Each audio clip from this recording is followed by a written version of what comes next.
Stanley Kubrick is considered one of the greatest filmmakers of all time. Of his 13 movies, a few are considered classics. But in 1968, Kubrick released 2001: A Space Odyssey. And this is more than a classic, it's a masterpiece, and widely regarded as one of the best science fiction films of all time, and probably the most influential. This collaboration with science fiction author Arthur C. Clarke tells the story of an alien intelligence that visited Earth in the distant past and left behind artifacts in the solar system. The movie features groundbreaking special effects which still hold up today. In fact, the effects looked so good that the movie gave the American government an idea. Billions of tax dollars were invested in the space program, but the Soviets were still years ahead of the United States. NASA desperately needed to get to the moon before Russia, but they knew it was impossible. So they turned to one of the world's best filmmakers for help. Because when it came to the moon, if they couldn't make it, they'd fake it.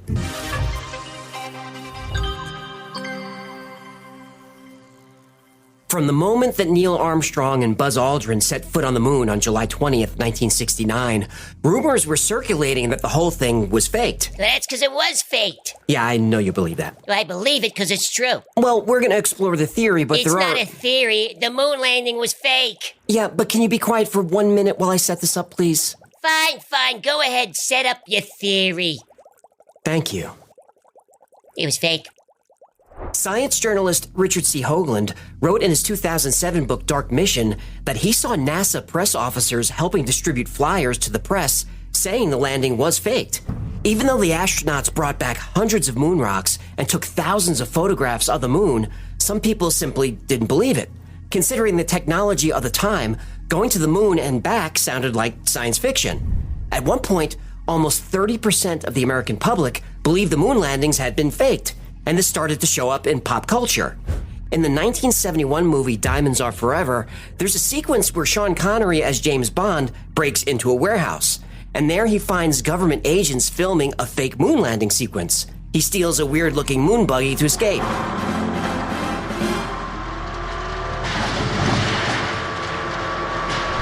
Ugh, that thing is almost as ugly as the Tesla Cybertruck. A few years later, the movie Capricorn 1, starring James Brolin and O.J. Simpson, was released. Oh, did O.J. find the real killers yet? Not yet. Well, I'm sure they're hiding on a golf course out there somewhere. And Capricorn 1 told the story of a fake mission to Mars. As millions all over the world watched and listened, the President of the United States spoke to the astronauts across the vastness of space. There's only one small catch. It never happened. It's all a lie. So because of these and other high-profile references, the idea of a fake moon landing conspiracy really took off in the 1970s. Oh, the 70s had the best movies, the best music. You got a nice beaver. You know how to do it. Do-do-dee-doo-doo. Give me that nice beaver. You know how to show it. What are you doing? Yeah, that song's gonna be stuck in my head all day now. Oh, you don't remember that one by the Bee Gees? Nice Beaver? Night Fever. No, Night Fever. That doesn't even make any sense. Well, what does he have, the flu? It's Nice Beaver. It's not.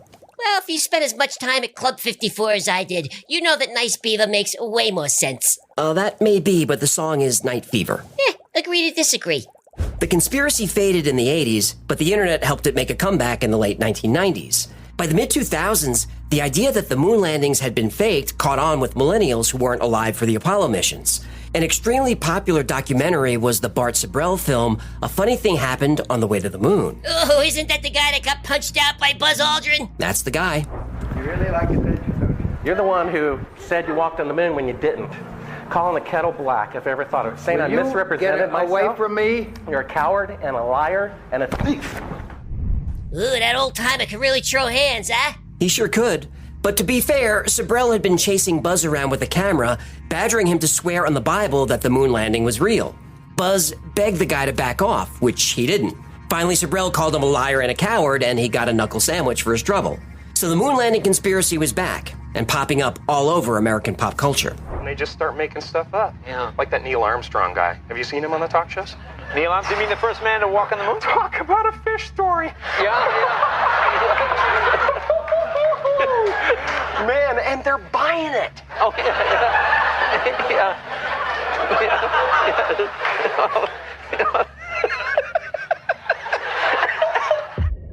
And when Joe Rogan started questioning the moon landing, that exposed the theory to a huge new audience. Joe who? Joe Rogan, comic, podcaster. Between 1969 and 1972, they had seven attempts, 6 of them successful.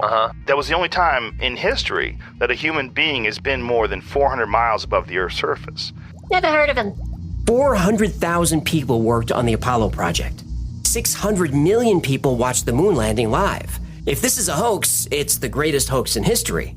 Bold claims require bold evidence. Is there evidence that the moon landing was faked? Lots of it. Why has nobody been to the moon in such a long time? That's not an 8-year-old's question. That's my question. The motivation for faking the moon landings was driven by several factors. The United States was under tremendous pressure to get to the moon before the Soviets. The Soviet Union had already proven they were far ahead of the U.S. in space technology. The exploration of space will go ahead, whether we join in it or not. And it is one of the great adventures of all time. And no nation which expects to be the leader of other nations can expect to stay behind. The Soviet Union put the first man-made object in orbit with Sputnik 1 in 1957. They put the first animal in space when Laika the dog was launched with Sputnik 2. Laika didn't survive, but in 1960, the Soviets launched 2 dogs and a bunch of mice and rats that did return safely. The first human in space was Yuri Gagarin. Valentina Tereshkova was the first woman in space. The first multi-person crew, the first spacewalk, the first spacecraft to reach the moon, the first pictures of the far side of the moon, and even the first soft landing and transmission from the moon's surface. These were all Russian achievements. Meanwhile, America's attempts to catch up were not going well. Rumors started going around that the Russians were going to put nuclear weapons on the moon. We have vowed that we shall not see space filled with weapons of mass destruction, but with instruments of knowledge. So there was tremendous public pressure to get there first. We choose to go to the moon. We choose to go to the moon.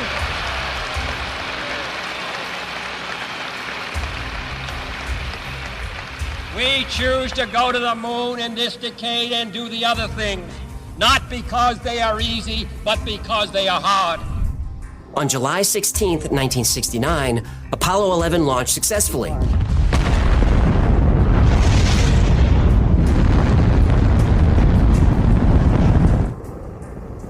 Four days later, Neil Armstrong and Buzz Aldrin set foot on the moon. Tranquility Base here. The Eagle has landed.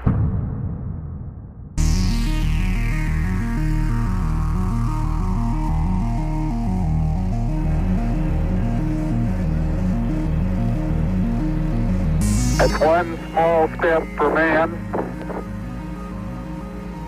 one giant leap for mankind. In just a few years, the United States went from being years behind the Soviets in space exploration to eclipsing all of their achievements. To many people, this was just too good to be true. So skeptics started poring over photographs and film, looking for evidence of a hoax. And the evidence was everywhere. The first clue of a hoax was that the astronauts seemed to be casting shadows in 2 different directions. But the sun is the only light source on the moon.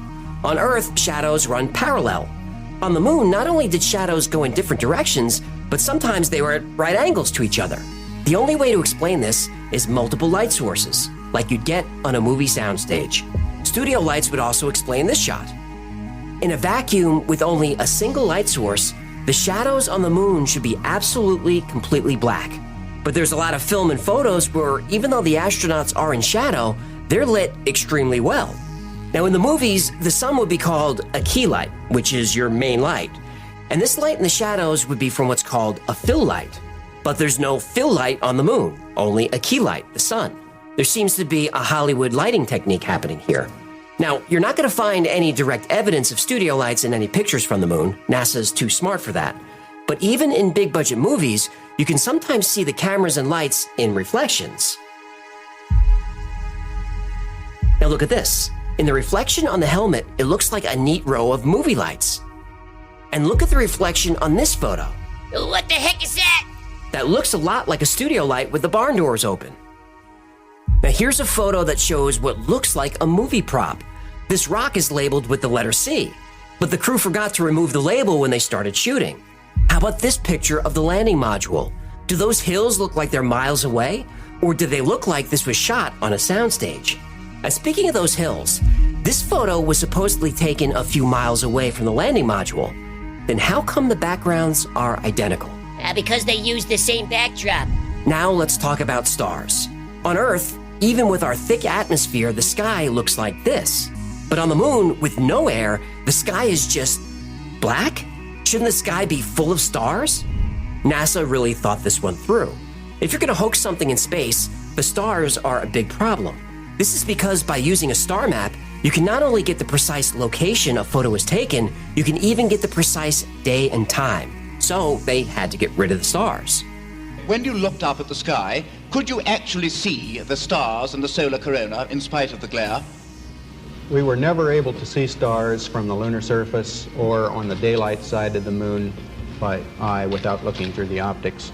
I don't recall during the period of time that we were photographing the solar corona what stars we could see. I don't remember seeing any. Small problem. They use stars to help them navigate to the moon. The astronaut navigator finds a known star in the wide-angle telescope. Using a fingertip control, he changes the attitude of the spacecraft to bring the star into line. Once he has the star in position in the telescope, he moves the optical sextant. He lines the sextant up with the star and makes a reading. So are there stars or not? Which is it? There's a lot of evidence stacking up that doesn't look good for NASA or the moon landing. And we're just warming up.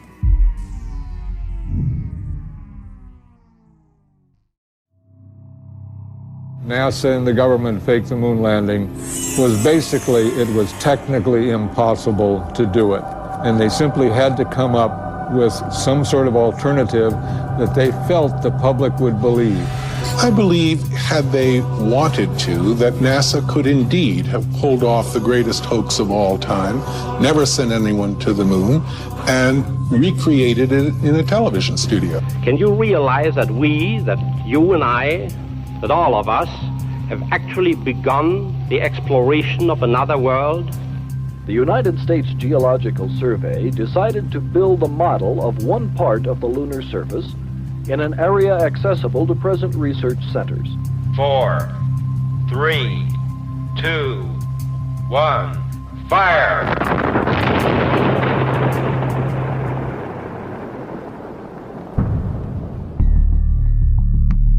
Reflections of studio lights, accidental movie props, repeating backdrops. There's a lot of evidence suggesting that the moon landing wasn't filmed on the moon, but on a soundstage. The lunar module engine puts out 3,000 pounds of thrust, and the lunar surface is covered with dust that was described as fine powder. If that's true, why did the engine leave no mark on the surface? And shouldn't there be dust everywhere? Even the footpads are clean and shiny. So either the landing module was sitting there, or it was gently lowered down by a crane. And you'd have to lower the thing gently. Look at it. It looks like tinfoil and curtain rods held together by duct tape. More evidence that a crane was used is when the astronauts separate from the module and return to orbit for pickup. Look at this. The module separates and the astronauts gently lift back to orbit. And look how slowly it moves. Where's the rocket plume from the engine? What's allowing this to fly all the way to orbit? If you watch the footage closely, it looks like the object is wobbling a little on cables or wires. By the way, who shot this footage? There was no camera remote control, but somehow the scene is framed perfectly. They're zooming in and out. The camera tracks the object up into the sky, but conveniently loses the object when it gets too high. But the camera does pan around the surface. Who's working the camera? Now, speaking of cables and wires, look at this footage. Does this look natural? Or does it look like he's being lifted by wires? Houston, Apollo 11, how do you read? Apollo 11, this is Houston. Go ahead. LEM looks to be in pretty fine shape. About all we can see from here. Okay, and reference to your question on this step 13 on the decal, I understand that you have used up the contents of the repressed O2 package, and at that time, instead of being... Then there's this footage of Neil and Buzz putting up the American flag. But if they were both on the moon's surface, who's shooting the footage? And how is the flag waving if there's no atmosphere on the moon? Now, sure, we've been told that there was an aluminum tube holding up the flag, but it seems to be moving around a lot. Now, here's a picture of what an Apollo astronaut spacesuit looked like. But look at the soles of the shoes. They don't look anything like the footprints the astronauts supposedly made in the lunar dust. And what about the heat? The surface temperature on the moon during the day is over 250 degrees Fahrenheit. That's as hot as an oven. The film inside their cameras should have melted. But there are thousands of pictures that all came out perfectly fine. Well, fine, except for the whole wrong shadows, no stars, movie props, visible lights, and stuff being hoisted by cranes. Right, except for that. And there are plenty of photos that are flat out doctored. If you remember our episode on NASA's Mars cover-up, we proved that the photos of Mars were altered before being released to the public. This is a technique perfected during Apollo. The Apollo handheld cameras had special crosshairs on them called Rousseau marks, and these were here to help make sure the photos were printed properly from the negatives and not distorted, and to make it easier to stitch photos together for panoramas.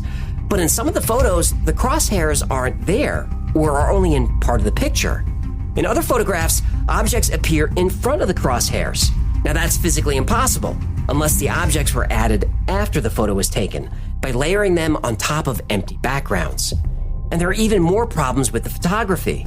Here's a picture of an Apollo astronaut saluting the American flag. But look at his feet. The shadows don't even reach them. It's like he was edited in later and somebody forgot to add a shadow.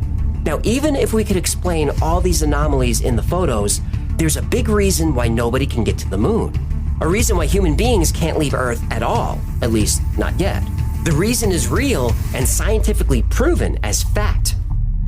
Radiation.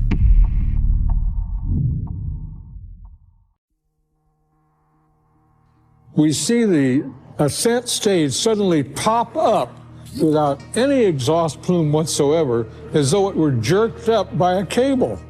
Our research suggests that images of the Apollo landings are not a true and accurate record. In our view, the Apollo pictures were faked.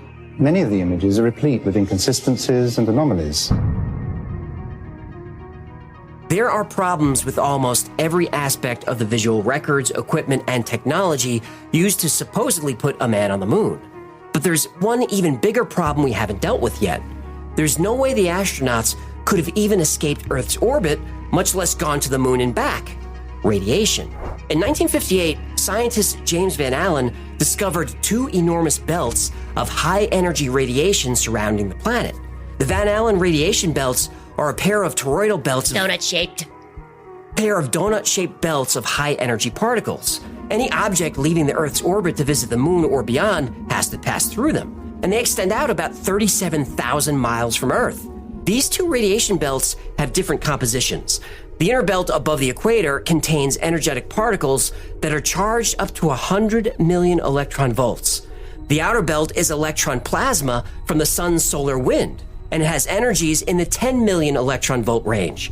When it was first detected, the strength of the radiation was so powerful that scientists thought they had recorded a Soviet nuclear test. These high-energy particles can penetrate spacecraft, damage instruments, and are lethal to astronauts. But we have photos and even film of the Earth taken from much farther out. How could this be faked? Well, the astronauts never left low Earth orbit. From there, the Earth fills the entire window of the craft. We only have one window that has a view of the Earth, and it's filled up with the TV camera, so your view now is probably better than ours is. So to get this film of the Earth, they blocked out sections of the window. This film is an outtake. The astronauts didn't realize they were still rolling. They said the camera was pressed up against the window to get a good shot of the Earth, but that's not true. You can see someone pass in front of the window, then quickly jump out of the way. And here you see the dim work light that was used so they could operate the camera. We're not supposed to see this. We're also not supposed to see this. Someone adjusting the insert that controls the shape of the Earth. Now remember, they're in low Earth orbit, so the Earth is actually really bright and fills the whole window. How do we know? Because when they open up the iris of the lens, we can see it. Holy sh**.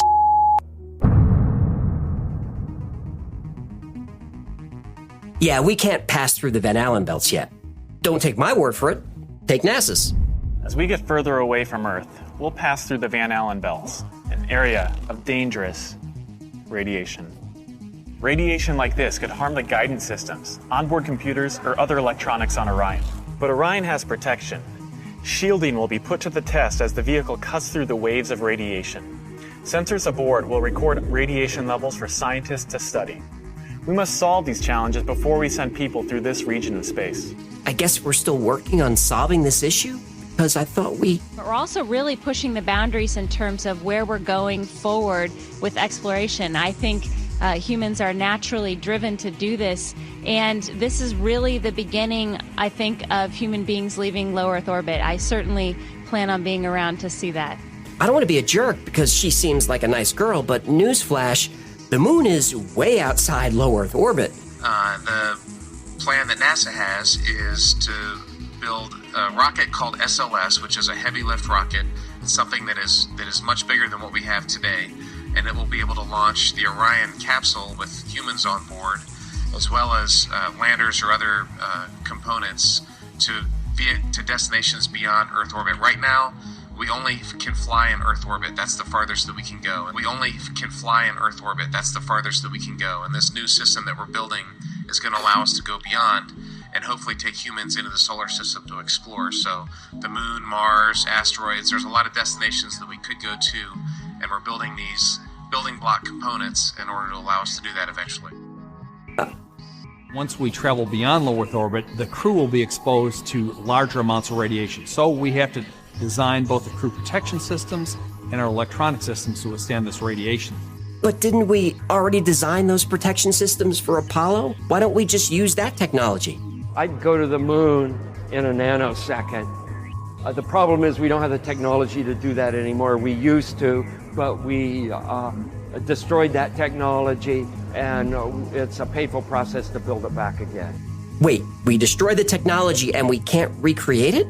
So nobody wrote anything down? That seems irresponsible. Oh, you mean irresponsible, like recording over the original moon landing tapes? Yeah, NASA did that.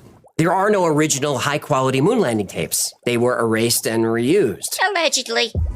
The footage we see of the moon landing was taken in a very strange way. NASA took a video feed from the moon and projected it onto a screen. Then TV stations pointed their cameras at the screen. The stations wanted a direct feed, but NASA refused. That's why the moon landing footage is such a mess. Anyway, the best way to protect a fragile human body from Van Allen radiation is lead shielding. But even a thin layer of lead would have made the Saturn V rocket too heavy to get off the ground. The only protection they had was a thin sheet of aluminum. But aluminum melts at about 1200 degrees Fahrenheit. The electrons in the Van Allen belts have energies of millions of volts. Now, this would equate to a temperature of about 10 million degrees Kelvin. So how did NASA overcome this problem? They didn't. Instead, they called Hollywood.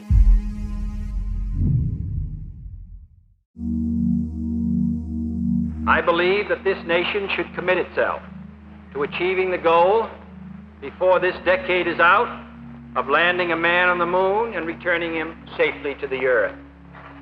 No single space project in this period will be more impressive to mankind or more important for the long-range exploration of space. But right now, we need a 10 to 12-year program that has as its ultimate goal the man domination of space. And if we don't, we're going to be in trouble. To put people on the moon and with enough fuel to enable them to return safely home to Earth requires a still larger and more powerful rocket, however. A member of Congress said today that he was tired of seeing the United States second to Russia in the space field. And only the future will tell whether we'll manage to close that gap. It's going to take some time, and I think we have to recognize it. They secured these large boosters, which have led to their being first in Sputnik and led to their first putting their man in space. We are, I hope, going to be able to carry out our efforts with due regard to the problem of the life of the man involved this year. But we are behind. Kubrick's Odyssey is a short film created by Jay Weidner in 2011. Recently, it gained attention after being picked up by the Gaia streaming network. This film is the primary reference for the theory that Stanley Kubrick filmed the moon landing footage for NASA in the 1960s and 70s. By 1964, NASA knew that sending men to the moon was impossible. The deadly radiation belts, issues with chemical rockets, and weight and radiation shielding issues, it made it unachievable. Kubrick became involved when someone in the Pentagon saw his 1963 film, Dr. Strangelove. Impressed by the special effects, this person offered Kubrick a secret project, faking the Apollo moon landings. Kubrick was persuaded using a carrot and stick approach. If he helped fake the landings, he would have artistic freedom and financial support for his future films. That's the carrot. The stick was blackmail. No one knows how the powers that be convinced Kubrick to direct the Apollo landings. Maybe they had compromised Kubrick in some way. The fact that his brother, Raoul Kubrick, was the head of the American Communist Party may have been one of the avenues pursued by the government to get Stanley to cooperate. So a deal was made in 1964. Kubrick was given 3 years to complete 2001 in order to test the filmmaking technology necessary to make the moon landings appear believable. To assist him, he had access to several NASA experts and the use of a special 50mm lens made specifically for the Apollo program. Originally was a lens manufactured, designed, developed, and manufactured by Zeiss for NASA. So how did he do it? Without the use of CGI, Kubrick perfected a new kind of visual effect called front screen projection. Experimentation with front screen projection began in 1949, shortly after the invention of Scotchlite, a material used for screens in movie theaters. Scotchlite is cloth embedded with millions of tiny glass beads that have high reflectivity. Due to the sensitivity of Scotchlite, a minimal amount of light is required. This means that actors can stand in front of the projection without it being visible on their bodies or clothing. Front screen projection was so convincing that many people think the Dawn of Man sequences in 2001 were actually shot on location. They weren't. Almost all that part of 2001 was shot in a studio with actors on sets. If you look closely at Apollo photographs of the moon, you can see a line where the fake moon set ends and the front projection screen begins. At that line, the texture of the lunar surface changes dramatically. Please note how everything is in focus, from the rocks and pebbles close to the camera, all the way to the crystal clear mountain behind the astronaut. There is a stark difference in ground texture between the set and what is being projected onto the screen. You can almost count the number of small rocks and the granularity of the ground that is clearly seen on the set. Once we get to the screen on the other side of my line, this granularity disappears. The little pebbles and dust just seem to disappear behind my line. The latter part of Kubrick's Odyssey discusses the hidden messages in The Shining that Kubrick directed in 1980.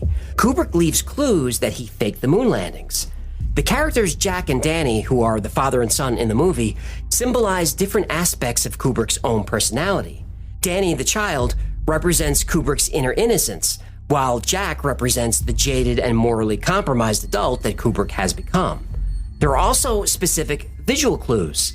The Indian wall hangings on the walls of the Overlook Hotel look like rockets launching into space. The pattern on the carpet of the hotel is a hexagonal shape that represents the shape of the launch pads at Cape Canaveral. And in one scene, when Danny is playing with his toys on this carpet, he stands up and is seen wearing a sweater that says Apollo 11 on it. Next, there's a scene where Danny then walks down the hall and finds an open door to a room.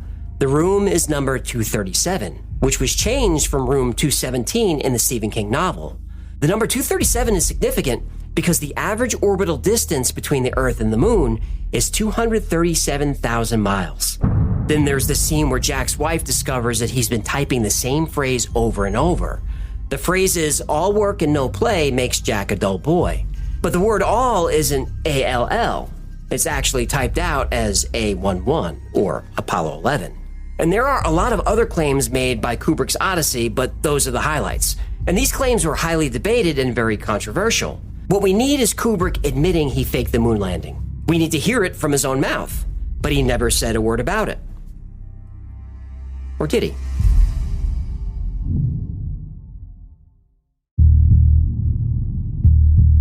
We've been brought in here by Stanley Kubrick to more or less ensure the scientific integrity of the film, to make sure that it's very, very close in reality, but still we want to make certain that it has a base of reality. We're in the final assembly building of the LEM. Stanley Kubrick and I have set ourselves several objectives. We hope to convey to the public the wonder and beauty and promise of the new age of exploration which is opening up before the human race. Dig one. It's one small step for man, one giant leap for mankind. Good evening. I'm sorry not to be able to be with you tonight.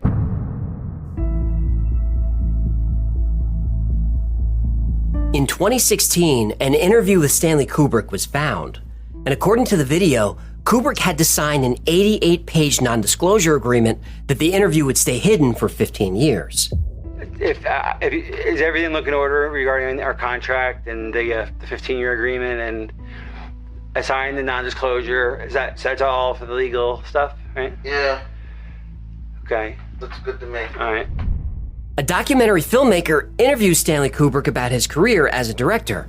And right from the start, Kubrick interrupts and explains that when he initially considered the project, he saw it as just another film. When asked which of his movies he's referring to, he reveals that he's talking about the moon landing and claims that it was all fake.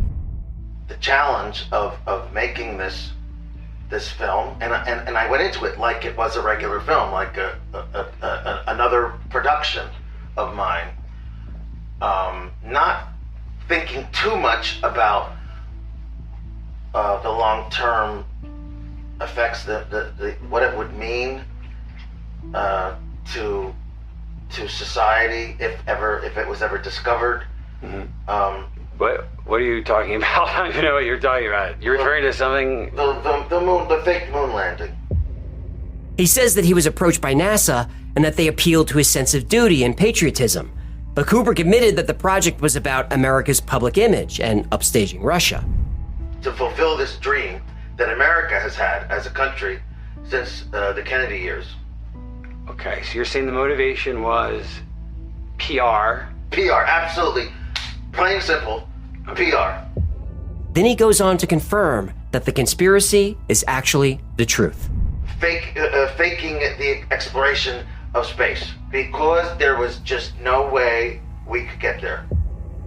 NASA then set up a meeting with Kubrick and President Richard Nixon. Kubrick met with Nixon in the Oval Office and details what Nixon asked him to do: film a fake moon landing. I am convinced, and the gentlemen at NASA are also convinced, that you can help us make people believe that we have been to the moon. This interview was a bombshell. This was the evidence the world had been waiting for. This was evidence that every allegation made in the documentary Kubrick's Odyssey was true. Yep. Millions of people saw this interview and finally felt justified in their suspicion that the moon landing never happened. Yep. One small problem. No.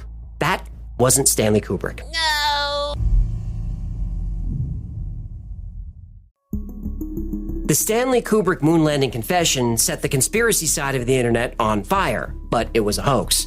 This is either a filmmaker and an actor, or more likely, two guys goofing around. In the full-length version of the interview, an agitated producer constantly badgers the actor whose real name is Tom. A launch pad accident in '67, which killed... Tom, you're going to tell me a story.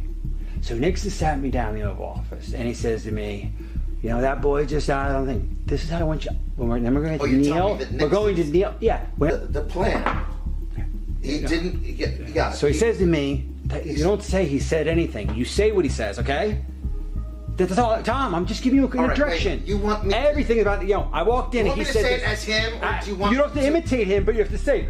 He says, Stanley, we've worked on this moon program. Come on, get with it, Tom. Do your shtick. Do a shtick. Get in the fact that you're writing this, Tom, and not everything's got to be drab. It can be funny in a very subtle way. So you meet with Nixon, and what happened? Grab a drink. And action. What they believed was, if we could... Nixon sat down. Color, tell me a story, Tom. So Stanley Kubrick had nothing to do with that interview. Not just that, he had nothing to do with the moon landing. In the documentary Kubrick's Odyssey, everything can be explained. All the photo evidence presented is from extremely low-resolution photos, probably grabbed from the web. Now, unfortunately for the documentary, but lucky for us, high-resolution photos can be found easily.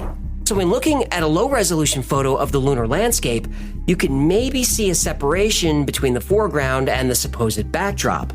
But in the high-res photos, the line isn't there. All the other claims in the documentary that refer to photos can be explained simply by looking at the originals. As far as the clues left in The Shining, those are nothing but coincidences and stretches of the imagination. The rockets in the tapestry, I don't really see it. The hexagonal rug? Well, the launch pad at Cape Canaveral is not a hexagon. It was roughly 10 sides, but it's not very symmetrical. Room 237 is just room 237. The moon isn't 237,000 miles away from the Earth. It's closer to 239,000, but varies slightly. Danny is indeed wearing an Apollo 11 sweater. But Stanley Kubrick was a space nut. He loved the Apollo program, and he loved sci-fi. And Stanley Kubrick's brother Paul, who was the leader of the Communist Party, well, that's not true at all. Kubrick didn't have a brother. So that documentary is debunked. Well, maybe debunked, maybe not. No, it's debunked. It is. Yeah, agree to disagree. Yeah, but there's still a lot of stuff in those pictures that looks really fishy. Well, that's true. The big one is that the shadows should be parallel. Since the shadows are not parallel, there must be other light sources. Except shadows aren't parallel. The direction of shadows depends on the perspective of the viewer. Now here's an example on Earth. These are two pictures of the same woman, taken at different angles. In the first photo, taken from the side, the shadows are parallel. But when we put our back to the sun, the shadows aren't even close to parallel. In perspective drawing and design, parallel lines converge in what's called a vanishing point. This is typically the horizon line where objects vanish beyond our field of view. Plus, the astronauts used very wide lenses to capture as much terrain as possible. So images are going to be slightly distorted, like a carnival mirror. But even with a flatter lens, or the human eye, shadows are not parallel. Also, multiple light sources would cast multiple shadows. But the objects on the moon cast only one shadow. Yeah, but everything in the shadow's supposed to be black because there's no light getting there. Sure there is. No, there isn't. There is. Agree to disagree. The ambient light, or the fill light, is the moon itself. The soil on the surface of the moon is full of tiny beads of glass and metal like aluminum and titanium. These are all highly reflective materials. So the moon's soil actually acts like trillions of tiny mirrors, bouncing the light back and filling in the shadows. Yeah. Well, ever go skiing on a sunny day? Of course I have. I was an instructor in college. I don't want to get into that now. Anyway, you can get a pretty bad sunburn skiing. Not from the sun overhead, but by the sun reflecting off the snow. You could actually burn your cornea with reflected ultraviolet sunlight. It's called snow blindness. So shadows and multiple light sources, that's all debunked. Now, the same background theory might be my favorite because it really defies explanation. Aha! Until we look more closely. Oh. The backgrounds do not line up perfectly. They're slightly off because the photos were taken pretty far apart. The hills in the distance look the same because they're the same. Those hills are miles away. But since there's no atmosphere on the moon... Well, since there's no water vapor on the moon... Okay, there's an atmosphere on the moon, but it's extremely thin compared to the Earth. It's called an exosphere, and it's made up of very small amounts of hydrogen, helium, and a few trace gases. And because there's no atmosphere, there's no haze. We evolved on Earth with a thick atmosphere, and one of the ways we determine distant objects is by how hazy they are. In other words, how much of the atmosphere are we looking through? Now, on the moon, without haze, objects both near and far will feel close. It's an optical illusion. Yeah, but where are the stars? Right. The stars are there, you just can't see them. Yeah, likely story.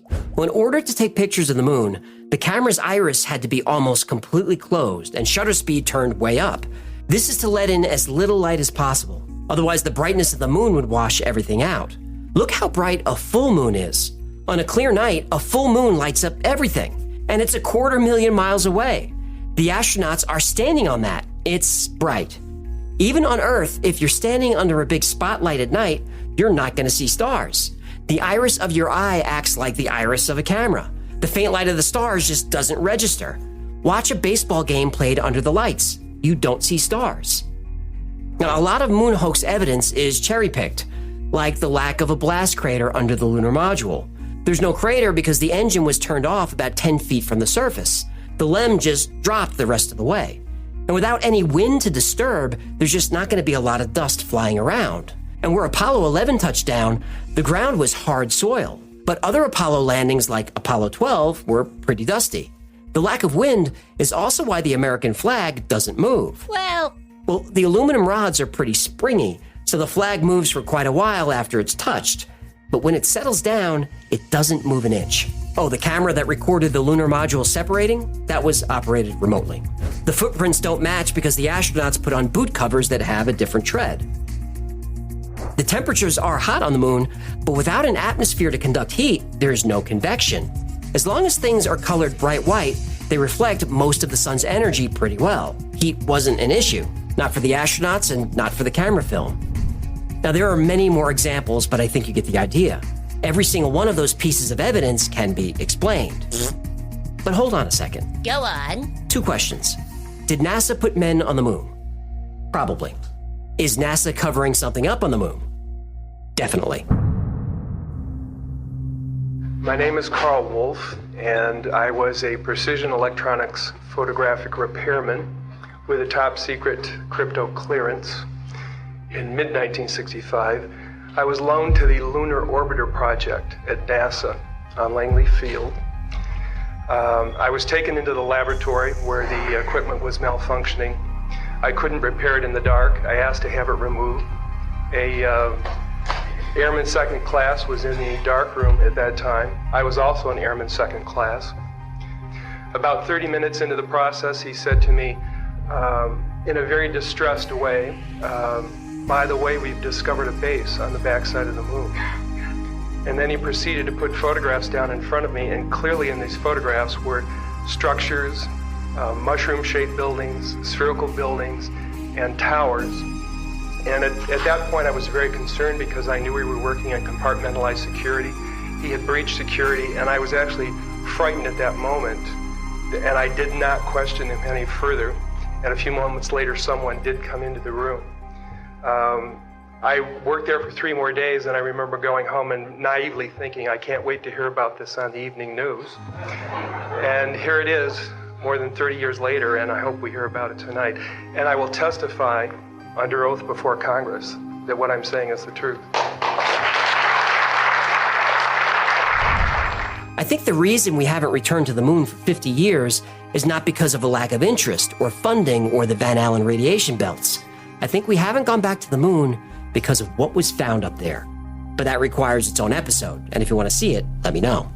Whatever is up there has been up there for a long, long time. And I think we can prove it.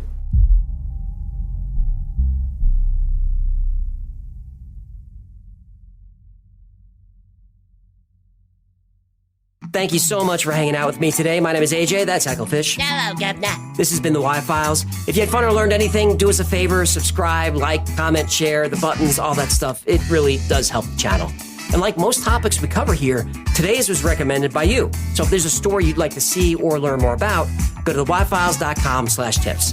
And if you'd like to join a great community full of thousands of like-minded people who are weird like us, check out the Y-Files Discord. It's free to join and a lot of fun. And special thanks to our patrons who make this channel possible. We could not do this without your support. And if you'd like to support the channel and keep the Y-Files going, become a member on Patreon. For as little as $3 a month, you get all kinds of fun perks, and you get to see the videos early without commercials. Or buy something from the Y-Files store. Get yourself a Hecklefish t-shirt, or a Hecklefish coffee mug, or one of these Hecklefish tugging stuffed animal fish doll animals. That's going to do it. Until next time, be safe, be kind, and know that you are appreciated.